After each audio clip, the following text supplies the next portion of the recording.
मैं डॉक्टर अलका जैन, सहायक प्राध्यापक, शासकीय राजमोहनी देवी कन्या स्नातकोत्तर महाविद्यालय अंबिकापुर। आज MSc home science second semester की छात्राओं को फूड साइंस विषय के अंतर्गत रिफाइनिंग ऑफ ऑयल के बारे में चर्चा करने जा रही हूँ। विभिन्न प्रोसेसिंग प्रक्रिया के द्वारा तेल युक्त बीज से तेल निकाला जाता है। सॉल्वेंट के द्वारा एक्सट्रैक्शन करते हैं। सीड केक यानी खली को जानवरों को खिलाने के लिए उपयोग में लाया जाता है क्योंकि इसमें प्रोटीन अधिक होता है। सरसों तेल, मूंगफली तेल में 10% फ्री फैटी एसिड्स होते हैं। इन्हें क्षार के द्वारा रिफाइन नहीं किया जा सकता। तेल युक्त बीज या नट्स को सबसे पहले भाप में पकाया जाता है। यहाँ पे स्टेप्स ऑफ रिफाइनिंग बताया जा रहा है। तो सबसे पहला स्टेप यही आता है कि तेल युक्त बीज को पहले भाप की सहायता से पकाते हैं, जिससे सेल की जो संरचना होती है वो टूट जाती है और वसा पिघल जाती है। इसके पश्चात फिर स्क्रू की सहायता से प्रेस किया जाता है। स्क्रू प्रेस की सहायता से प्रेस करते हैं, दबाया जाता है और इसके पश्चात इसमें हेक्सेन मिलाया जाता है और ऑयल को एक्सट्रैक्ट किया जाता है। सॉल्वेंट को फिर हटाया जाता है, पानी से गीला करते हैं, जिससे फॉस्फोलिपिड्स जो होते हैं वो नीचे वो सेटल हो जाते हैं।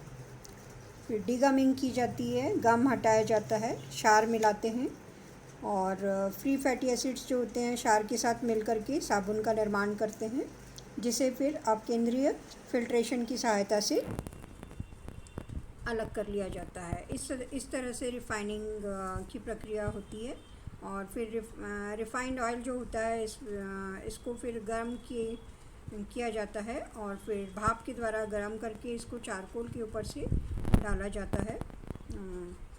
ब्लीचिंग की जाती है, डिओड्राइजेशन किया जाता है। डिओड्राइजेशन के द्वारा इसमें जो दुर्गंध होती है उसको हटा दिया जाता है। वनस्पतिक वर्णक जैसे क्लोरोफिन और कैरोटीन आदि इनको भी हटा दिया जाता है। तो ये सारे स्टेप्स हैं जो कि रिफाइनिंग की प्रक्रिया में इन्वॉल्व होते हैं और इस तरह से रिफाइंड ऑयल जो होता है ये तैयार होता है। रिफाइनिंग की प्रक्रिया जो होती है ये पारंपरिक और आधुनिक दोनों तरीके से की जाती है और इसमें यहाँ कुकिंग ऑयल के रूप में हम विभिन्न प्रकार के तेल जो होते हैं इनको उपयोग में लाते हैं। शुरू में जो ऑयल एक्सट्रैक्शन किया जाता है तो शुरू में कच्चा तेल प्राप्त होता है और कच्चा तेल जो होता है उसमें अनेक अशुद्धियाँ होती हैं, उसको रिफाइनिंग के द्वारा प्यूरिफाई किया जाता है और इसमें जैसे क्षार से क्रिया कराते हैं तो फ्री फैटी एसिड्स के साथ जो होता है ये क्रिया करता है और सोप का निर्माण करता है। ये ग्लिसरॉल के साथ नहीं जुड़ता है और जो साबुन बनता है उसको सेंट्रीफ्यूगेशन के द्वारा अलग कर लिया जाता है। तो सेंट्रीफ्यूगेशन अलग करने के बाद फिर वॉशिंग की प्रक्रिया की जाती है और ब्लीचिंग से दुर्गंध दूर हो जाती है। रंगीन वर्णक को भी हटाया जाता है और शुद्धि की जाती है। और ऑयल सीड्स की प्रोसेसिंग की अनेक प्रक्रियाएं होती हैं और इसमें खाने योग्य तेल या वसा का एक्सट्रैक्शन यांत्रिक विधि के द्वारा किया जाता है और नमी की उपस्थिति में या फिर नमी की अनुपस्थिति में भी मुख्य रूप से ट्रेडिशनली जो हम तेल उपयोग में लाते हैं इनमें मूंगफली, नारियल, सरसों तेल, इसके अलावा rapeseed oil, palm oil, olive oil, सीसम ऑयल ये सभी आते हैं और इनको मैकेनिकल मेथड के द्वारा और सॉल्वेंट एक्सट्रैक्शन के द्वारा प्राप्त किया जाता है। इसके बाद इन्हें ब्लैंड और कलरलेस बनाया जाता है। रिफाइनिंग के अंतर्गत washing, alkali refining, bleaching, deodorisation techniques आदि आती हैं और रिफाइनिंग के पश्चात भी कुछ प्रक्रियाएं की जाती हैं, जैसे हाइड्रोजनेशन है या रेंडमाइजेशन है, विंटराइजेशन है। तो ये सारी प्रक्रियाएं हैं। तो जैसे सबसे पहले जो होता है यहाँ पे धूल मिट्टी पत्थर आदि छिलके आदि हटा लिए जाते हैं। फिर सीड जो होता है उसकी रोस्टिंग की जाती है। उसके बाद ब्लांचिंग करते हैं। ब्लांचिंग करने से छिलका जो होता है वो अलग हो जाता है और फिर ग्राइंडिंग की जाती है। और इसमें ग्राइंडिंग के पश्चात फ्लेवरिंग एजेंट मिलाए जाते हैं और इस तरीके से जो पीनट बटर वगैरह होता है उसको तैयार किया जाता है। इसके बाद एक्सट्रैक्शन के बारे में चर्चा करेंगे। एक्सट्रैक्शन ऑफ ऑयल जो है मुख्य रूप से दो तरीके से किया जाता है। इसको या तो प्रेसिंग के द्वारा और या फिर सॉल्वेंट एक्सट्रैक्शन के द्वारा।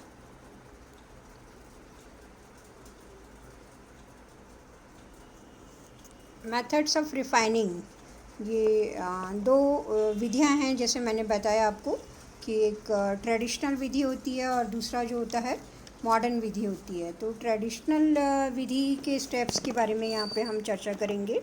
ट्रेडिशनल या पारंपरिक रिफाइनिंग का तरीका जो है इसमें डीगमिंग की जाती है। पानी और फॉस्फोरिक एसिड की सहायता से 80 डिग्री टेम्परेचर पर रखा जाता है। इसके बाद नेक्स्ट स्टेप जो आता है सेंट्रीफ्यूगिंग एल्कली रिफाइनिंग। इसमें क्षार की सहायता से रिफाइनिंग की जाती है और पानी और सोडियम हाइड्रोक्साइड का इस्तेमाल करते हैं। टेम्परेचर 60 से लेकर 70 डिग्री सेंटीग्रेड के बीच रखा जाता है। और जैसा कि आपसे मैंने चर्चा की कि क्षार जो होता है वो फ्री फैटी एसिड्स के साथ क्रिया करके सोप बनाता है, उसको फिर सेंट्रीफ्यूगेशन के द्वारा अलग कर लिया जाता है। इसके बाद ब्लीचिंग की जाती है। ब्लीचिंग के लिए एक्टिवेटेड क्ले का इस्तेमाल करते हैं और 95 से लेकर 110 डिग्री सेंटीग्रेड यहाँ पर टेम्परेचर रखा जाता है। इसके पश्चात फिल्ट्रेशन या छानने की प्रक्रिया की जाती है और छानने के बाद फिर डिओड्राइजेशन का काम करते हैं जिसमें दुर्गंध हटाई जाती है। तो इसमें यहाँ पर तेल को 204 से लेकर 246 डिग्री सेंटीग्रेड पर रखा जाता है और 5 से लेकर 10 मिलीमीटर पारा यहाँ पर दबाव होता है और 1 से 2 घंटे तक इसमें रखते हैं। 1 से 2 घंटे तक रखने के बाद फिर उसके बाद ठंडा किया जाता है, कूलिंग की प्रक्रिया। और कूलिंग के पश्चात जो होता है पूरी तरह से रिफाइंड ऑयल तैयार हो जाता है।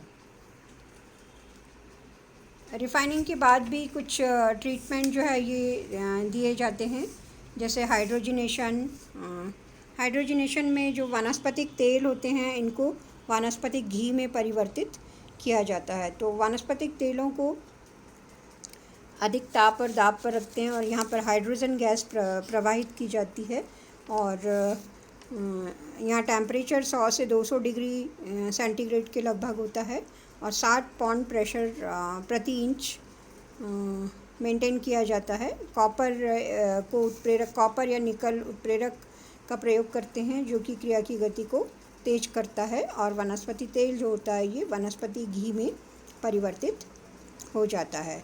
तो जो असंतृप्त वसा होती है वो संतृप्त वसा में परिवर्तित हो जाती है। और असंतृप्त वसा जो है वो स्वास्थ्य की दृष्टि से अधिक लाभदायक है और संतृप्त वसा जो होती है हृदय के लिए हानिकारक या नुकसानदेह होती है। इसके अलावा विंटराइजेशन की प्रक्रिया भी की जाती है रिफाइनिंग के पश्चात। तो रिफाइनिंग में यहाँ पर विंटराइजेशन जो है ये सीड कोट में क्यूटिकल वैक्स होती है और इसे चिलिंग और फिल्ट्रेशन की प्रक्रिया के द्वारा हटाया जाता है। यहाँ उदाहरण जो है अलसी का तेल, इसका उपयोग खासतौर से वार्निश और पेंट बनाने में किया जाता है और विंटराइजेशन से इसकी वैक्स हटा करके उपयोग में लाया जाता है। कॉटन सीड ऑयल भी पर भी ये क्रिया की जाती है और अनसैचुरेटेड फैटी एसिड्स जो होते हैं ये हट जाते हैं। इसके अलावा रैंडमाइजेशन एंड इंटरएस्ट्रिफिकेशन, ये भी रिफाइनिंग के बाद का ट्रीटमेंट है। रैंडमाइजेशन से कंसिस्टेंसी बदल जाती है, मेल्टिंग पॉइंट ज़्यादा हो जाता है और इसे ड्राई ऑक्सीजन फ्री कंडीशंस में मॉडरेट या कम ताप पर किया जाता है। फैटी एसिड्स को रीअरेंज किया जाता है और जब दो ऑयल प्रेजेंट हो तो उसे इंटरएस्ट्रिफिकेशन कहा जाता है। और ट्रांस एस्टरिफिकेशन तथा इंटर एस्टरिफिकेशन से प्यूफा या पॉलीअनसैचुरेटेड फैटी एसिड्स कम नहीं होते हैं। तो ये थी रिफाइनिंग के बाद की प्रक्रियाएं। और इसके पश्चात हम मॉडर्न रिफाइनिंग जो होती है, मॉडर्न रिफाइनिंग कैसे की जाती है, इस पर चर्चा करेंगे। मॉडर्न रिफाइनिंग के भी कई स्टेप्स हैं। इसमें आधुनिक तरीके से रिफाइनिंग जो होती है, इसमें सबसे पहले हाइड्रेशन किया जाता है। हाइड्रेशन यानी पानी के साथ क्रिया कराएंगे, माइल्ड कंडीशंस होती हैं। और फिर इसके बाद हाइड्रेशन के बाद ब्लीचिंग की जाती है। ब्लीचिंग क्ले और फिल्टर ऐड की सहायता से करते हैं। और इसके पश्चात वैक्यूम ब्लीचिंग की जाती है। निर्वात में रखा जाता है। 170 से लेकर 190 डिग्री सेंटीग्रेड टेम्परेचर यहाँ पर रखा जाता है। और ठंडा करते हैं, फिर कूलिंग।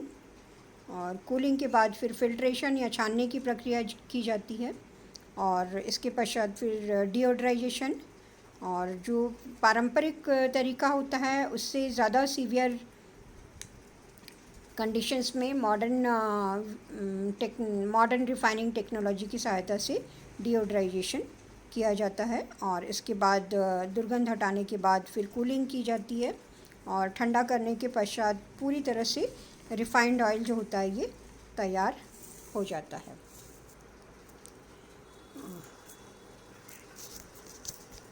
ऑयल एक्सट्रैक्शन की कुछ सामान्य विधियां हैं।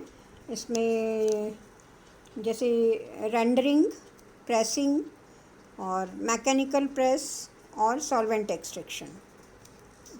तो इन्हीं की सहायता से जो होता है ऑयल का एक्सट्रैक्शन किया जाता है।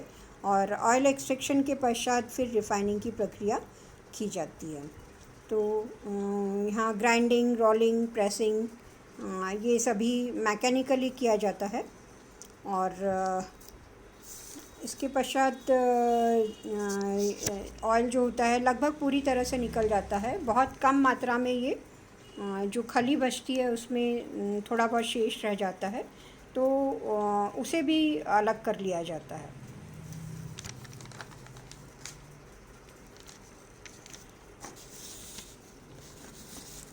सॉल्वेंट एक्सट्रैक्शन जो होता है इसमें ख़ासतौर से ऑयल केक्स जिसमें 3 से लेकर 15% रेसिडुअल ऑयल शेष रह जाते हैं, उसके लिए सॉल्वेंट एक्सट्रैक्शन की मेथड इस्तेमाल की जाती है। इसमें सॉल्वेंट एक्सट्रैक्शन के लिए पेट्रोलियम, ईथर या कमर्शियल हेक्सेन का उपयोग किया जाता है। ये फ़ैट को आपस में अपने में घोल लेते हैं और फिर उसे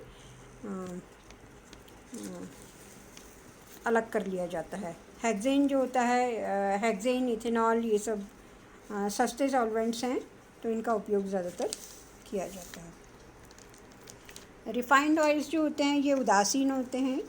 इनका रंग हल्का होता है और इनकी शानता कम होती है। इनकी रेंसिडिटी होने की संभावना जो होती है ये ज़्यादा होती है। ये जल्दी ख़राब होते हैं। और इसके अलावा इनमें जो रिफ़ाइनिंग की प्रक्रिया के दौरान एंटीऑक्सीडेंट्स जो होते हैं ये नष्ट हो जाते हैं। एल्कली रिफ़ाइनिंग से ट्राइग्लिसराइड्स पर भी प्रभाव पड़ता है।